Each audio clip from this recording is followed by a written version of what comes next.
Welcome back, guys, to hashtag AskBRP. This is episode number 22.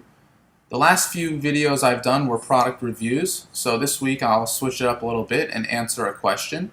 That question is, why do some luxury designer brands hold their value better than other luxury designer brands?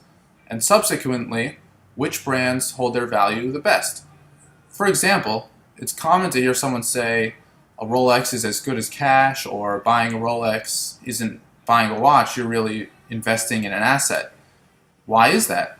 And then when you buy a Michelle watch that might cost $1,500 and you try to sell it again, you're lucky to get a couple $100s out of it. So why does a Rolex hold its value better than a Michelle watch?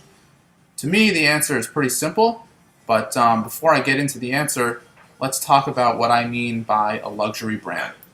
So, a luxury brand is any company that sells a product at a premium price.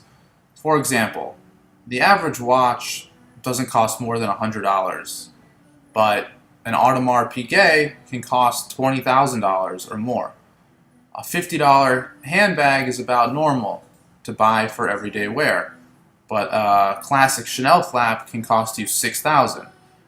This is what I mean by a luxury brand. When you're buying something more for the name than you actually are the product. So, why do some luxury brands hold their value better than others? Let's say I get a piece of Van Cleef & Arpels, especially the Alhambra collection in my store. I'm going to list it for sale. Let's say it retails for $2,500. I'll probably list it for sale for $2,400. And someone will buy that from me, even though it's not Van Cleef & Arpels' store and we're a pawn shop. Van Cleef & Arpels holds its value incredibly well. Now let's talk about maybe a Gucci handbag, even one that's still current and on their website and still in their collection. It might have the same kind of retail price, let's say $2,500, and when I go to list it, I'll probably have to mark it down $1,000, maybe $1,500. And then when I actually sell it, I'll probably only sell it for around $1,000. So what's the difference between the two? Why does Van Cleef hold its value so much better than Gucci? To me, the answer is simple. Some brands put their items on sale, and some don't. Van Cleef will never ever go on sale. They don't have an outlet store, you'll never see a sale column on their website, etc. Gucci, on the other hand, sometimes does go on sale. And in my opinion, these sales really dilute the value of the bag. Let's say that Gucci bag is always $2,500, but for one day a year they have a sale that's 30% off. Now all of a sudden that bag is $1,200, $1,100. Even though it's only for one day, that's the true value of the bag. Someone could have bought it for that price. Therefore, when I sell it pre-owned, I'm going to have to list it even lower than that $1,100. And so when brands have outlet stores or they have sales, it really dilutes the brand. I also think marketing has a lot to do with how brands hold their value. Think of a company like Hermes, you can think about Chanel, Rolex. These companies do an amazing job marketing. If you go to an Hermes store today and want to buy a handbag, let's say the Birkin or the Kelly, you can't. They don't even have it for sale there. They create such a demand for their product that you have to be on a waiting list, and it just makes it seem like the bag is unattainable, and you just want it that much more.